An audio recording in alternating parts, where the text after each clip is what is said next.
Hi everybody, I'm Trisha DeMarsh, and I did my evidence-based practice project on social skills training. I conducted several interviews with prominent people in the agency. The agency that I am doing my practicum at is Our Lady of Peace.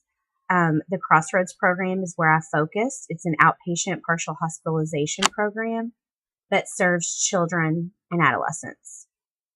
A lot of the results I got from my interviews focused on children that had a lot of problematic behaviors and ways to decrease them. They had been working on lots of different things over the years since the program had started.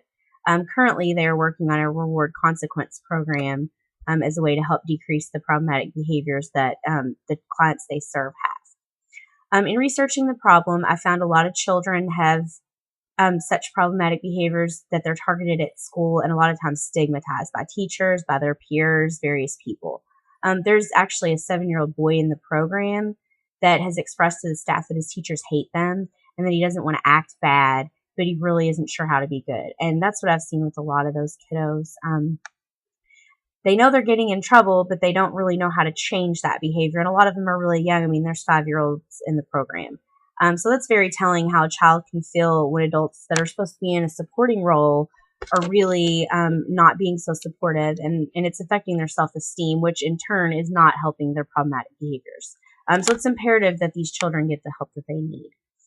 Based on the interviews, the COPES question that I focused on for my project is if children with behavioral issues participate in a social skills program or continue to participate in a rewards consequences intervention, which program will better result in a reduction of problematic behaviors?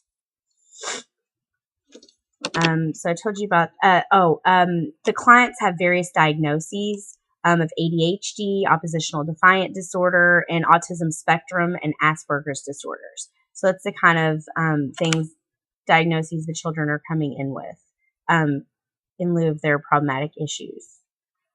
Based on the research articles I appraised, I found a lot of great information in regards to social skills training from various aspects.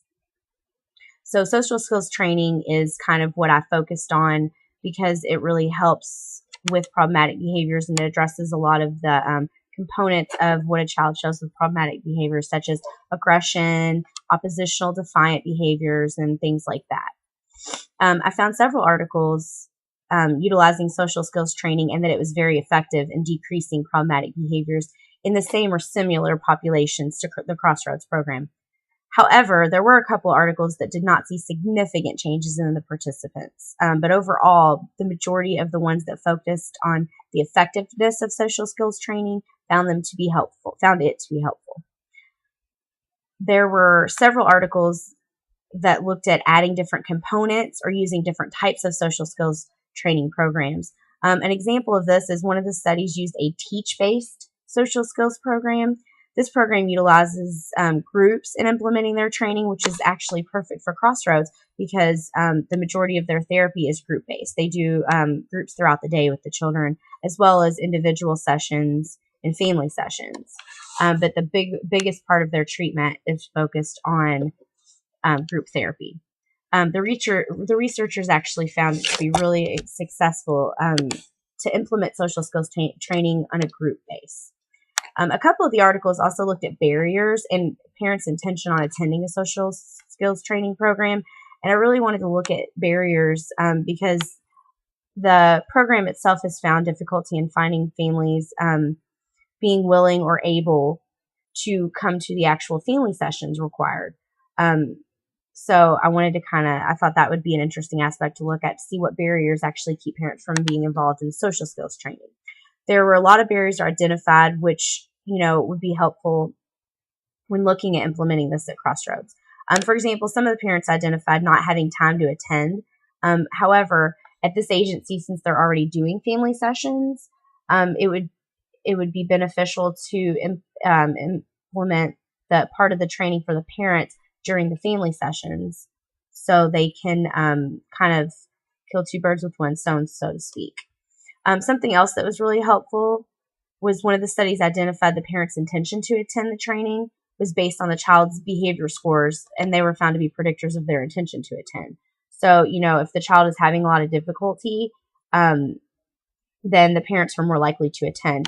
And the majority of the children that are in this program are already having a lot of difficulty with, they're already been pulled out of their normal schools and in the program. So that was kind of helpful information to have in hoping that these parents will attend these family sessions to get this training.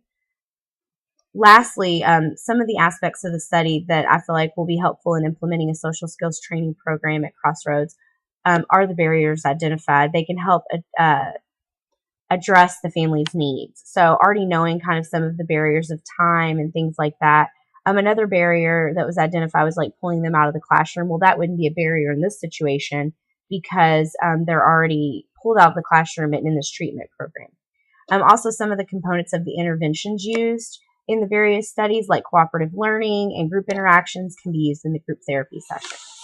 So all in all, the studies provided a lot of really great information for me to move forward next semester in actually implementing the social skills training program. So I learned a lot, and I hope I shed some light on this issue for you guys.